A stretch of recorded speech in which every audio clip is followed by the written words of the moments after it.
200 km au sud-ouest d'Alger.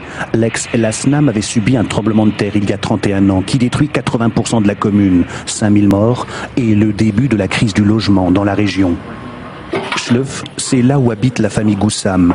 Le père est maçon, il a tout laissé tomber pour soigner son fils Mohamed, 27 ans, brûlé profondément au 2e degré. Des exercices tous les jours pour éviter les escarres. Mohamed Goussam est alité depuis 1 an et demi. Un jour d'octobre 2009, il s'est aspergé d'essence devant la mairie, lui, sa femme et sa petite fille de 3 ans. Il voulait protester contre son expulsion de sa maison, un taudis de 4 mètres carrés. Le terrain était destiné à un projet public, selon le maire. Un policier vient les évacuer, il utilise son pistolet taser.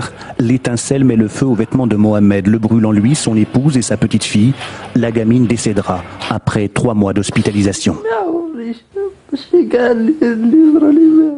Tout ce que je peux réclamer désormais, cela ne me rendra jamais ce que j'ai perdu. Ma petite fille. Même devant la justice, quand on m'a expulsé, j'étais devenu l'accusé, pas la victime. Et tout ça pourquoi ? Parce que je suis pauvre. Je n'ai pas d'argent, pas de piston, pas de fric, j'ai rien.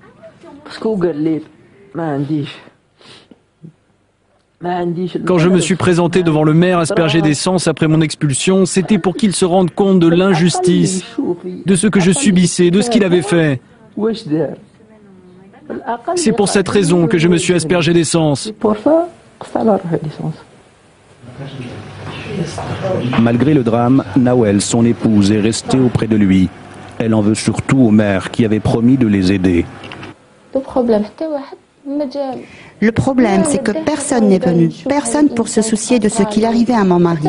Même le maire n'a pas daigné venir nous rendre visite pour s'enquérir de notre situation, pour lui ramener un médecin, lui proposer une prise en charge médicale, rien.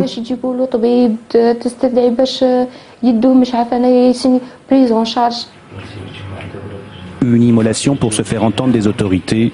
Celles-ci font la sourde oreille et la famille se serre la ceinture pour subvenir aux soins. Tu dois acheter le traitement, les comprimés, les compresses, les produits de stérilisation, les pansements, la pharmacie. Tout ça, ça n'est pas seulement cher, c'est hors de prix.